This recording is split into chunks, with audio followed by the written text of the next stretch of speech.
Welcome to session number 208 of the Scanner School podcast. Today we're talking about home weather stations. You may be asking yourself, well, why are we talking about home weather stations on a Scanner radio podcast? Well, that's because there are plenty of things that go hand in hand between these two hobbies. How you doing? My name is Phil Lichtenberger, and my amateur radio call sign is W2LIE. And if you haven't already guessed it, yes, we're talking about home weather stations on the podcast today. And we also have a great weather discussion group over on our Discord community. So if you haven't yet checked out our Discord community, please go to scannerschool.com/Discord. And I am speaking at Ham Radio University 2022. You can find out more information about Ham Radio University and to book your admission, I guess is a better way to say it. Go to hamradiouniversity.org. Now, I am going to be giving a forum on Scanner radios. So this will be basically how to get started in the Scanner radio hobby, what you need to do. And it's going to be kind of tailored to the Long Island, New York area, but a lot of it is going to be something that you can take away from no matter where you live. So if you want a basic introduction again or a refresher in the Scanner radio hobby, that's limited to about 45 minutes. Go to hamradiouniversity.org, and it's going to be January 8th. I think around 10 or 11 a.m. is when I am scheduled to speak. But again, hamradiouniversity.org. I'll be speaking on the first Saturday. I think it's the first Saturday of the new year. Yeah, I know it's January 8th. Okay, so why weather? Why are we talking about home weather stations today on the podcast? Well, the first reason really is because I just finished putting up another weather station here at my house. So we're going to talk about that in just a few minutes here. But there are plenty of things that go hand in hand when it comes to scanning and knowing what's going on with the weather. For example, wildfires, forest fires, right? You want to know the direction and the speed of the wind in order to know what direction things are moving in. You want to know, get a heads up basically if it's time to get out of town or get out of Dodge. But you also may want to know what agencies to turn on or where they might be going next or something like that will help you with your Scanner radio monitoring. You'll know what departments might be getting activated next, you know, what state or other agencies may be involved with that.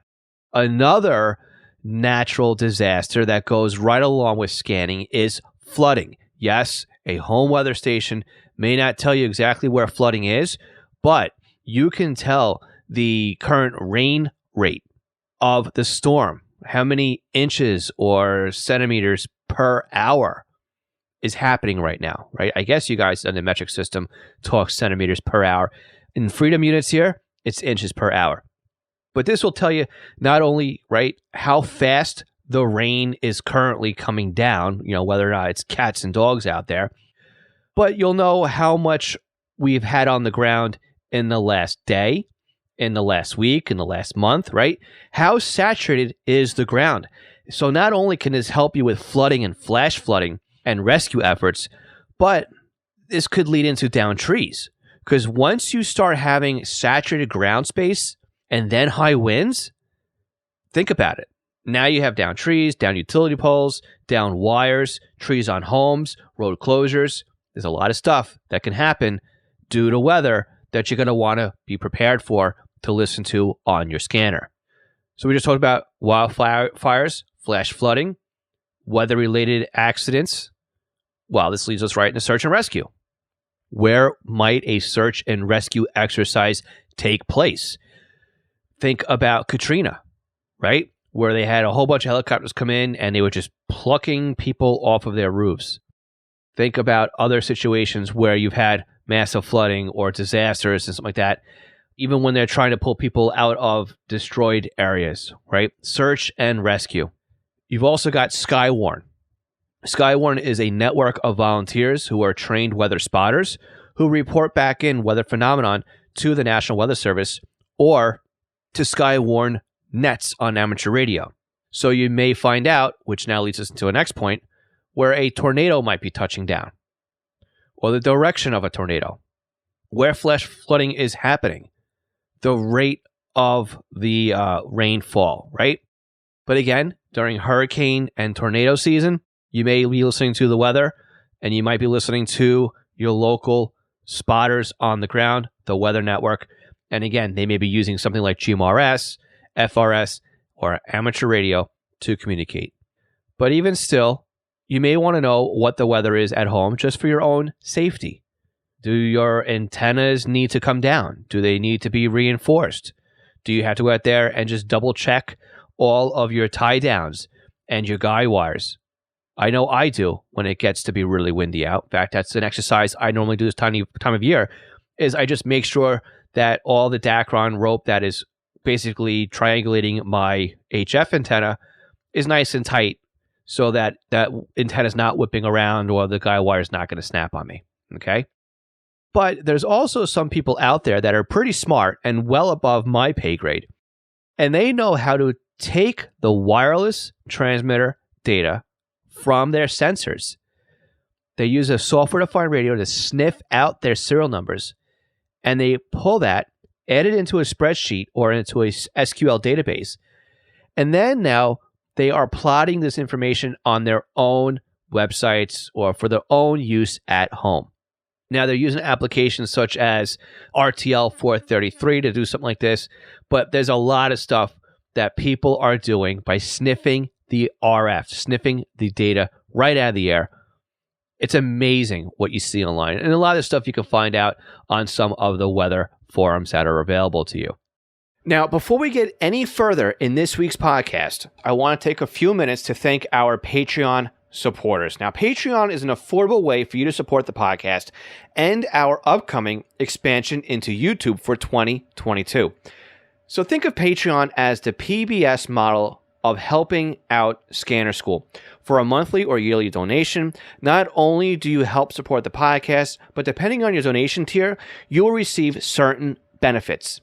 The most popular benefit tier being our $5 a month or the $51 a year tier. It's the same tier. We just discount if you can pay us over a year.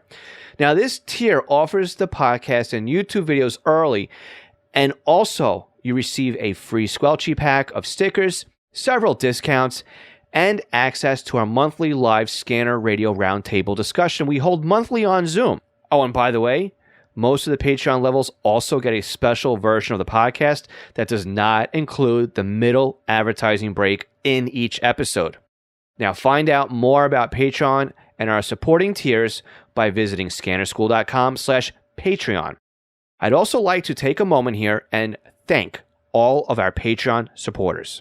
Alan Gonzalez, Arthur Heron, Bill Kay, Brandon Sammons, Brian King, Buzz Gold, Chris Paris, Craig Harper, Dan, Dave Pasco, David C., Denny Crotty, Ed Walsh, Edward Bramlett, Floyd Goff, Glenn Wright, Greg Johnson, Guy Lee, Jack Haycock, Jacob Jabison, Jack Berry, James Broxton, James Felling, James Peruta, Jay Reed, Jeff Block, Jeff Chapman, Jeff McLeod, Jenny Taylor, Jim B., Jim Heinrich, John Kordoff, John Keel, John Sweeney, John Goldenberg, Joshua Robb, Ken Newberry, Kenneth Fowler, Kevin Zwicky, Lenny Bauer, Les Stevenson, Lynn Smith, Mark Beebe, Mason Kramer, Michael Gorman, Michael Kroger, Nicholas Stenger, Paul Teal, Paul Sesh, Randy Cummings, Raymond Hill, Ronnie Bach, Sal Marandola, Scott Lefgren, Terry Weatherford, Tim Mazza, Todd Glendy, and William Arkand. All right, so let's run down some topics here when it comes to picking and choosing a weather station. Now, when I was picking my weather station, I basically split things in half here, right? You have two options, wired or wireless. All right, so when it comes to wired, the installation is a little bit more complicated because now you have to have a physical connection between where you want to put your desktop display and where the weather station is going to be. But on the other side, now when you're wired, you have a constant commercial power source available to you. Wireless makes things very easy to install. Just put the wireless weather station somewhere in your yard and put the receiver somewhere in your house where the two can communicate. Wireless weather stations typically run off of batteries. Most of the time, they will recharge those batteries using solar. But why do they need to have batteries? Because at night, there's no sun, so they still need to fall back to that kind of power. So we've gone through already wired versus wireless and the power types, right? Wired, commercial power, battery, and solar. What kind of display are you looking to use in your home weather station? This should be the next question you have. And this is something where I kind of fell short on my very first weather station. I originally built a one-wire weather. So this was a wired weather station that needed a computer. And most of the one-wire weather stations ran on Linux or Raspberry Pis. I thought that because the sensors were cheaper and things were an open community, that I'd be able to build a better weather station for a cheaper price. I would have been better off in the end just getting something that was commercial, but we all kind of live and learn here, right? This is all kind of the part of learning and being part of a hobby. So what kind of display types are we talking about here? Again, computer-only display. This means that your weather station must be connected to a computer in order to pull the data out of the weather station and show it to you. You could have a control panel, which is what I have basically now. It's a box that sits on my desk that has a readout of all of my sensors on the display. You could have a web interface. This is something that instead of using just your computer or a standalone display, it uses the internet to then display the data back to you in a website. There are weather stations out there that only use smartphone apps to show you the weather.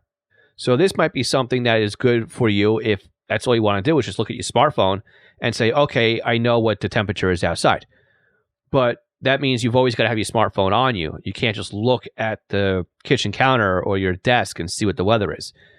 But again, if you have a spare tablet or a spare phone laying around that you no longer use, then yeah, you could use that to display your weather station's data.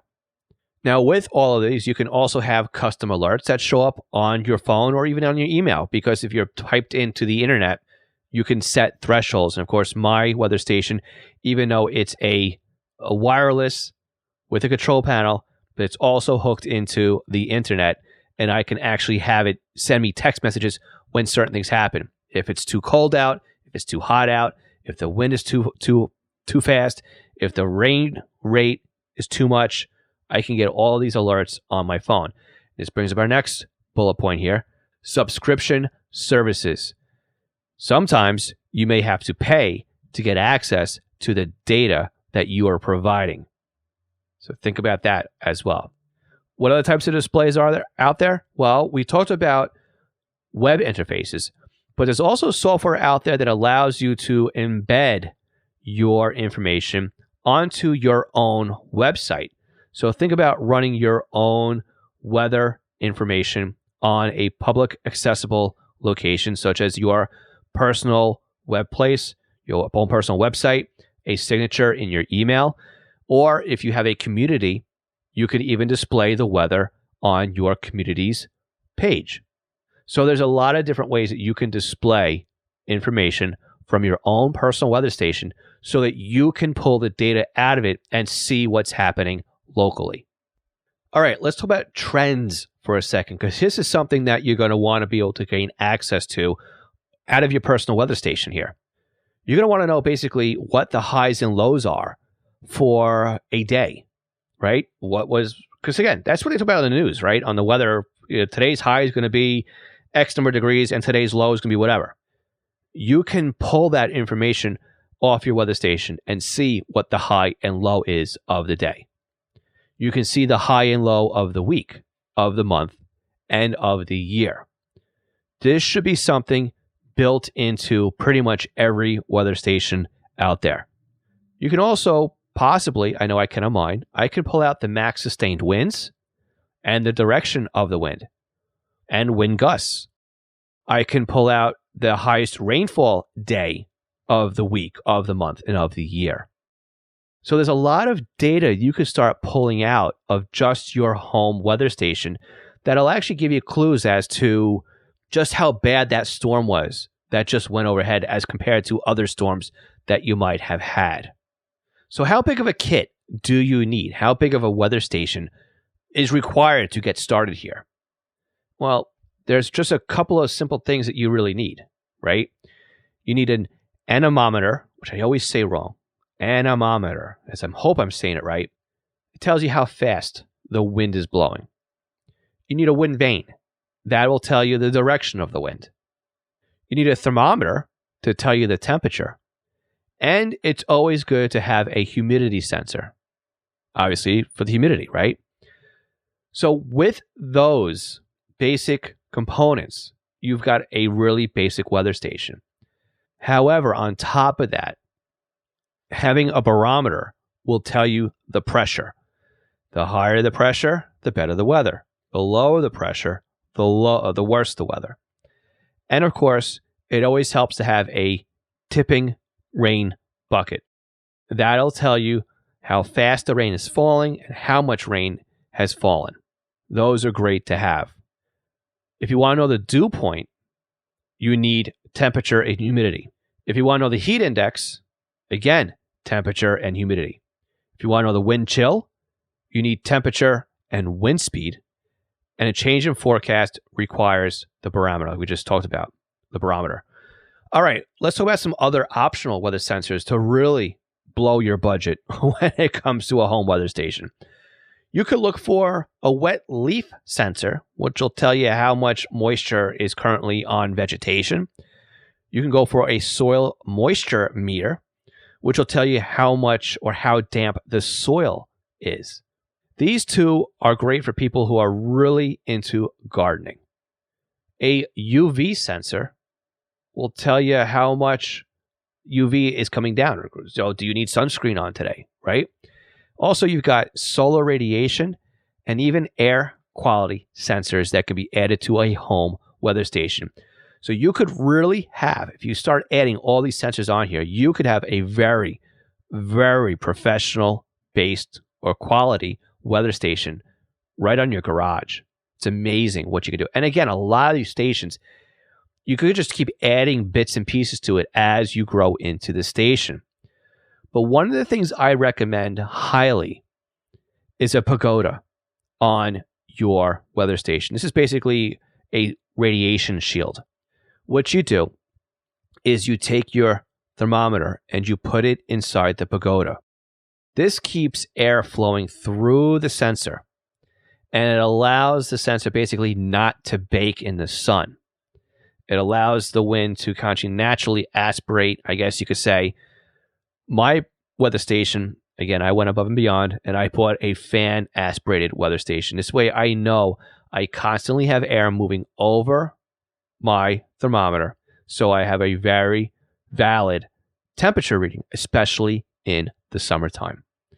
Now, there's a lot more we can talk about when it comes to home weather stations, and we're going to talk about those right after this short break. And as a reminder, anybody who is a $3 a month Patreon supporter does not have to listen to this upcoming commercial break. So we'll be right back. Hey, did you realize it takes us almost $100 a week just to have this podcast episode professionally edited and sent over to you? This doesn't even include website and podcast hosting, administrative help, and other monthly subscriptions that are required to put the podcast out there. Now, you can help us offset these costs when you shop online. So if you're looking for a scanner radio or some software, looking to bid on items over on eBay, or if you're looking to purchase anything, and I mean anything, on Amazon, you can help support Scanner School in the process, and this doesn't come at any extra cost to you. So please check out scannerschool.com/support for the multiple different ways that we have out there that you can help support us when you shop online. Again, scannerschool.com/support. Are you looking to learn more about the scanner radio hobby? We currently have courses on how to get started and up and running with software-defined radios and how to turn your SDR into a fully functioning scanner radio. With free software, you can see more and do more with trunking than ever before. And with new courses scheduled for the upcoming months, our offerings will be expanding into both Uniden and Whistler hardware and software. Check out our courses at courses.scannerschool.com or by looking for the link in this podcast description. National Communications Magazine is your personal library of scanner, CB, GMRS, FRS, MURS, and two-way radio articles written by the best minds in the business over the past 3 decades. Your NatCom personal online access account allows you to download the newest issues of America's hobby radio magazine, as well as back issues too. Visit natcommag.com to download your free sample issue and sign up today. Did you know that a pager can make a great addition to your scanner radio collection? And even if I didn't own East Coast pagers, I still have one or maybe a couple of pagers as a part of my scanner radio setup. This is because a pager can be used to just monitor your local fire department or your regional departments, and if you set it up correctly to alert you when the tones are sent over the air, then the pager will remain silent until you need to know what is going on. This frees up your scanner to monitor everything else that's going on besides your local stuff, or can prevent you from missing the local stuff because your scanner is busy doing other things. Now, pagers aren't just limited to fire dispatches anymore. Unication has great solutions to monitor both analog and P25 paging systems, where many public safety and police departments are switching over to. Swissphone and Apollo make great analog solutions as well, and all three still sell POGSAG and Flex pagers, still in use by many departments for text alerting. East Coast Pagers is an Apollo, Swissphone, and Unication dealer serving the North American market, and of course is one of my online companies. So if you're looking for a personal use pager or one for your department, contact us for a free quote and let us know you're a Scanner School listener for something a little extra with your order. For our full inventory or to request a quote or just to contact us, please visit eastcoastpagers.com. All right, so you've got this massive weather station that now you own or you're looking to buy, but you want to do more with the data besides just know what's going on your desk, right? How can you share your data? Well, we just talked about one, right? Personal use. It sits on home, at home, on your desk. You know what's going on with it. You can also log it to your computer. So these first two things here is what I'm doing right away. I got my display unit. I have a serial adapter inside of it that goes to my computer, and I'm logging the data locally. But then you can send it to other community resources, such as Weather Underground. Now, if you do that, I believe you actually get perks from Weather Underground where you don't get the ads, so that's the way it used to be. You can send the data to the Civilian Weather Observation Program. You can take that weather data and send it out over amateur radio via APRS. There's also PWS Weather, and also GLOBE, which is the Global Learning and Observations to Benefit the Environment. That's what it stands for. So there's several ways that you can use your home weather station to kind of put visibility in the microclimates around your community. So just because National Weather Service has their own weather station they have access to wherever they are, plus airports and stuff like that, your personal weather station can start to make up their weather alerting, right? Because they see certain things happening. Your information can start to fine-tune their models. So let's talk about what type of weather station to buy.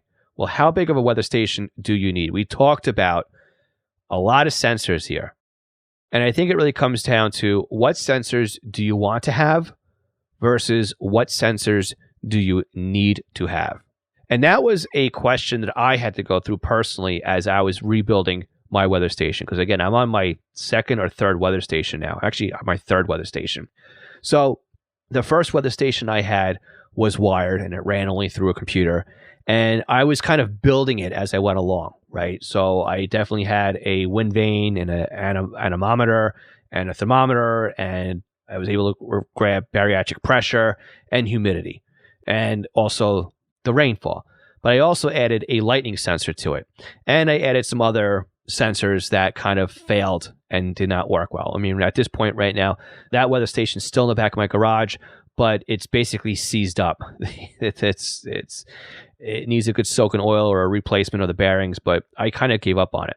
The other weather station I had was a Pete Brothers station, and that worked well, but we just didn't, I used it for a club, and we did not buy the barometric pressure sensor for that weather station. And it was really an oversight. We figured, we don't need it. But it ended up being one of these things that we really quickly wish that we had added to the weather station. And in order to add that to the weather station, we had to then send back our control head and then pay for an upgrade and get a new one back that actually had the sensor inside of it. We never did that. And then Pete Brothers went out of business. So that one's also wired. It works great. It's a beautiful weather station. It was pretty affordable, but they just went out of business, and it's really sad to see them go out. Right now, I have a Davis weather station, and again, we'll talk more about that at the end, but I kind of just went, where am I going to end up being eventually on this weather station? And I bought a lot of my sensors up front because I knew I would be needing pretty much all of them. So it's a need versus a want is really what it comes down to. What sensors do you need to get the information you want to have? A big factor here is going to be your budget. See, the weather station I just bought was about $1,000. But there's weather stations out there you can buy for less than $100. There's a sweet spot in the middle. Different manufacturers have different price points on their weather stations. So just because my station cost about $1,000 doesn't mean you need to spend $1,000 to get the same kind of information out of your weather station. I went with Davis because they've been around for ages. I know they are a high quality weather station. And I decided to treat myself because, again, I know other people who have Davis weather stations and they kind of stand behind their product. The next question you need to ask yourself is, where will you be mounting the weather station? Again, is it going to be local to where you live? Or are you going to be monitoring a remote location? Maybe you have a second house or a hunting cabin. Maybe you have a tower somewhere or a rooftop transmitter site, and you just want to know how fast the wind is blowing up there or how cold it's going to get when you get there. These are kind of things you need to wonder and think about, because if you're going to be monitoring a remote station, you need to be able to get that data somewhere in the cloud or on a platform that you can see it remotely. If you're looking at it locally, then maybe you can go with a wired station. Maybe you have to have a better heads-up display or a control panel than something that's very basic that would be just in a remote area. Or maybe if you have a remote area, you don't even need a heads-up display. I know Davis makes these boxes that just collects the wireless data and pipes it right to the internet. So there's a lot of different things to think about as far as just where are you planning on putting this weather station. And again, where on your home are you going to plan on putting this weather station? Is it accessible? Because there will be some maintenance required. You're going to have to empty out the rain bucket to make sure there's no debris in there. No bird droppings, right? No twigs, nothing like that. You're going to want to clean out any spiders and cobwebs, right? Make sure things are flowing and moving easily. But again, wired or wireless is going to also dictate where exactly you're going to put that weather station.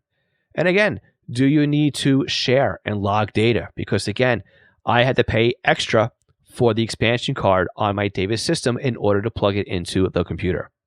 And finally, we just talked about it before, you're going to have to maintain this. So how easy will it be to maintain the weather station? So let's talk about some weather stations that are available right now.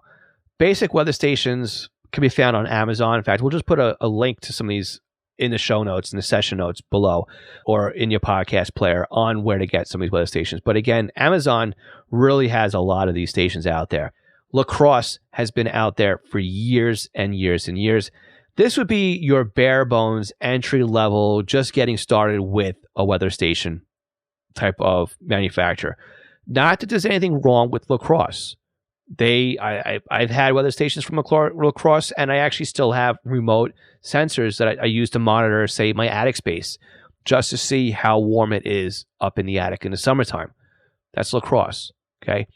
Ambient Weather makes some really nice wireless weather stations, and they've got some gorgeous display units in color. Even AccuRite has got some beautiful displays out there. Mine is just LCD. It's bare bones, no fancy colors at all. I wish for the amount of money I paid for my weather station, it looked as pretty as the ambient weather or the Accurite. Kind of a new player on the block is Tempest Weather, and they are basically building themselves around the ability to plug into smart homes and that kind of an infrastructure. So they'll interface with Alexa and Siri. They are pretty much self-contained units that you can just mount on a pole, and everything is contained into what looks to be like a cylinder. So the wind components are all like semi-sonic, I guess they consider it to be. There's no moving parts whatsoever here. Very interesting, and only a couple $100. And I really thought about buying myself a Tempest weather station when I was revisiting the idea of buying another weather station. And in the end, I just thought, still new guy on the block. Maybe I'll give him a couple years to see what happens with them. Being now what I see today versus what I saw last year when I was buying my weather station, Tempest is really coming quite a long way as far as what they offer. A lot of people online are very happy with Tempest weather stations, and I wouldn't be afraid to actually give a unit or two away as a gift. If for somebody who's looking for a weather station, it's really a nice self-contained weather station. But the Cadillac, the Rolls-Royce, the Bentley of weather stations for a long time has been Davis. Again, that's the one I bought, not to flex, but just to show you what my method of thinking was when I came to buying my personal weather station. And again, I went all out. I've got the UV meters, I've got the solar sensors on there. I think I pretty much just went along the catalog and just went all the way to the right and said, yeah, it's wireless, it's solar, it's fan aspirated, it's the big guy, it's the big guns. And that's where I went. But again, you don't have to go that far on a basic home weather station. But you can if you want. And that's what I like. It's part of the hobby that I enjoy. And again, I've been active with Skywarn, and I've gone through a couple of tropical storms here and hurricanes and everything else. So just knowing, right, what is available and what I can receive on my own personal weather station, and again, use that to understand what activity might be on the scanner, to me is important. Because again, I don't have access right now to listen to the local police department because they are encrypted. But I can tell, right, just how fast the wind is blowing, that I can be expecting, okay, we're going to get some down trees today. We might lose power, right? You're going to know that it's going to hit the fan. And that's why having a personal weather station, even a basic one, can really help you out with scanning. This is another example, or maybe one of the first of many examples we're going to talk about on the podcast, on where one hobby can help you with the scanner radio hobby, and also where the scanner radio hobby can help you enjoy the other hobby as well. So we're talking today, right, about how weather monitoring can help you with the scanner radio monitoring and vice versa. So how did we do today? What are your thoughts when it comes to home weather stations? Let us know by jumping into our Discord server and talking about it in our weather channel. You can leave a comment below if you're listening to this podcast on our YouTube channel, or you can go to our website, scannerschool.com/session208, and leave a comment there on the podcast page. Now, as a reminder, I am always looking to answer more of your questions, and you can ask me your questions by going to scannerschool.com/ask. Those podcast episodes air on the first Tuesday of every month, and I need your questions. So please pick up the phone and dial 516-308-2885, or by using the SpeakPipe link over at scannerschool.com/ask. If you know of somebody that will benefit from today's podcast episode, please share the podcast episode with them.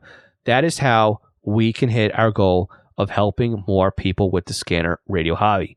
So please forward this podcast episode to them. So with that, I'm going to say 73. We will catch you all again next week. My name is Phil Lichtenberger, and this is Scanner School, where we teach you everything to know about the scanner radio hobby. 73.